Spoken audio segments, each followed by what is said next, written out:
DS news కి స్వాగతం.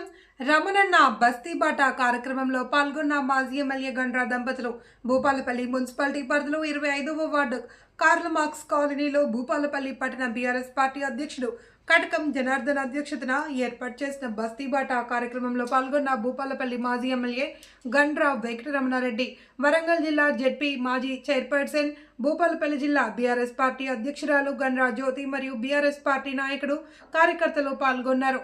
ఈ సందర్భంగా వారు మాట్లాడుతూ, ఒక్కసారి మనం ఆలోచన చేయాలి, ఓటుకు ఉండే ప్రాముఖ్యత వారు గుర్తించాలి, దాన్ని కొనసాగించాలి. సింగరేణి కార్మికులు ఆ రోజు బొగ్గుబావులు వస్తున్నాయి అని గ్రామాల నుండి ఉపాధి కోసం వలస వచ్చి ప్రభుత్వ భూముల్లో ఇల్లు కట్టుకుని ఉన్న వాళ్ళకి తెలుసు భూపాలపల్లి ఎట్లా ఉండే, ఇప్పుడు ఎలా ఉందో. ఒక్కసారి గమనిస్తే నక్కకు నాగలోకానికి ఉన్నంత మార్పు మనం చూస్తున్నాను. నేను మొదటిసారి ఎమ్మెల్యే అయినప్పుడు హన్మకొండ నుండి భూపాలపల్లికి రావాలి అంటే పెద్ద పెద్ద బొందులు ఉన్న రోడ్లు ఉండే. మరి ఆ రోడ్డు అలా ఉంటే మన భూపాల పరిస్థితి ఏమిటో ఒక్కసారి ఊహించుకోండి. ముఖ్యమంత్రి పరిపాలన చేసే శక్తి లేదు, ఎన్నికల్లో ఇచ్చిన హామీలు అమలు చేసే ధైర్యం లేదు. సమస్య పరిష్కారం చేయమని అడిగితే కొత్త సమస్యల్ని సృష్టిస్తున్నారు, కొత్త ట్రిక్స్తో పరిపాలన చేస్తున్నారు. ప్రజలకు మెరుగైన వైద్య సేవలు అందించాలి అని 100 పడకల ఆసుపత్రి నిర్మించి ప్రతిరోజు వైద్య సేవలు ఎలా ఉన్నాయో అని ప్రతి నెల ఒక్కసారి హాస్పిటల్ విజిట్ చేశాము. కానీ దొర వచ్చిన తర్వాత హాస్పిటల్ పట్టించుకోవడం కాదు కదా, హాస్పిటల్లో మన వాళ్ళని పెట్టి మా వాళ్ళు పనిచేయరు కానీ జీతం ఇవ్వాలి అని హుకుం జారీ చేశాడు అని అన్నారు. ఈ కాంగ్రెస్ పార్టీకి బుద్ధి చెప్పాలి అంటే మీ అమూల్యమైన ఓటు బీఆర్ఎస్ పార్టీ కారు గుర్తుపై వేసి గెలిపించాలి అని అన్నారు. కోడలకు డ్రా తీసిళ్ళు, బ్లాక్ నంబర్ వచ్చింది, కోటర్ను తాళం వేసుకుంటామని పోతే పనులు అన్నారు కదా, మీరు ఇళ్ళ దొట్టే పని కాదమ్మా మాకు, తర్వాత రా ఫోన్లు అన్నారు. మళ్ళా కథం రాత్రే ఫోన్లు చేసి 2 లక్షలు ఇచ్చిన వానికే బెడ్రూమ్ ఇచ్చింది. ఎవరు ఉన్నప్పుడు ఇచ్చినాయి? ఈ సార్ ఉన్నప్పుడే తీసింది, మన సార్ ఉన్నప్పుడు రా తీసినాం, ఇచ్చినాం, అయిపోయింది. మరి ఇచ్చిన వాటిని వాళ్ళు అట్లే ఇయ్యాలి కదమ్మా, మళ్ళా వేరే వాళ్ళకి ఇచ్చుకునే అధికారం వాళ్ళకి ఎక్కడిది? అక్క చెల్లెలందరికీ హృదయపూర్వక నమస్కారం. చాలా విషయాలు జ్యోతి గారు మిగతా మిత్రులు చాలా విషయాలు చెప్పిళ్ళు. మీరందరూ కూడా ఒక్కసారి మనం ఆలోచన చేయాలి. ఎందుకంటే ఓటుకుండే ప్రాముఖ్యత మీరు గుర్తించాలి, దాన్ని కొనసాగించాల్సిన అవసరం ఉంటుంది.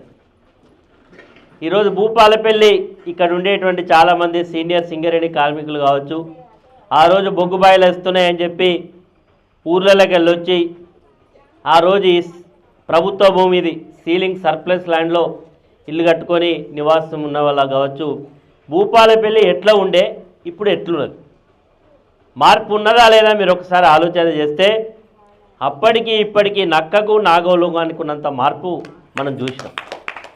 గతంలో ఇక్కడ నేను మొదటిసారి ఎమ్మెల్యే అయినప్పుడు పెద్ద బొందలు, టౌన్లో బొందలే కాదు, హన్మకొండకి వెళ్ళి భూపాలపల్లి రావాలంటే కూడా గింత పెద్ద బొందలు. బస్సులో పోతా అంటే మోటార్ సైకిల్ అయినా నాకు చూపెట్టేది, సార్ ఇది ఏంది కథ, నేను కార్లో వస్తా అంటే ఇది చూపెట్టేది, రోడ్డు చూడు సార్ అని. ఆ రోజున ఇక్కడికి వస్తే పెద్ద మెయిన్ రోడ్డుకు దగ్గరలోనే పెద్ద బొందలు. ఆ రోజు ఆలోచన చేసి దీన్ని సరిగ్గా అభివృద్ధి చేయాలంటే ఆ రోజు గ్రామ పంచాయతీగా ఉండే భూపాలపల్లి, ఆ గ్రామ పంచాయతీని నగర పంచాయతీ చేసి జనం సరిపోకపోతే కాసింపల్లె, వేషాలపల్లె, పుల్లూరామయ్యపల్లె, జంగేడు ఇవన్నింటినీ కలుపుకొని మున్సిపాలిటీగా చేయడం జరిగింది. దానివల్ల ఈరోజు భూపాలపల్లి ఒక జిల్లా స్థాయికి ఎదిగి జిల్లా కేంద్రమైంది.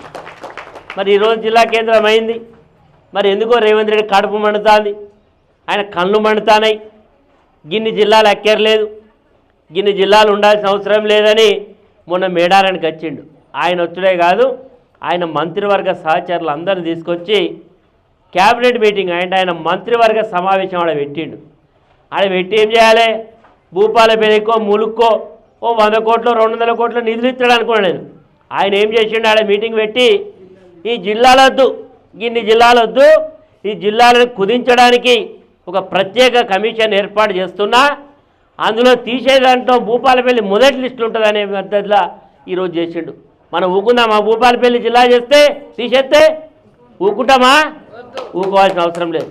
ఈరోజు మీ ప్రాంతం ఈరోజు జిల్లా అయింది కాబట్టి పక్కన జిల్లా కోర్టు వచ్చింది, పనులు అవుతున్నాయి.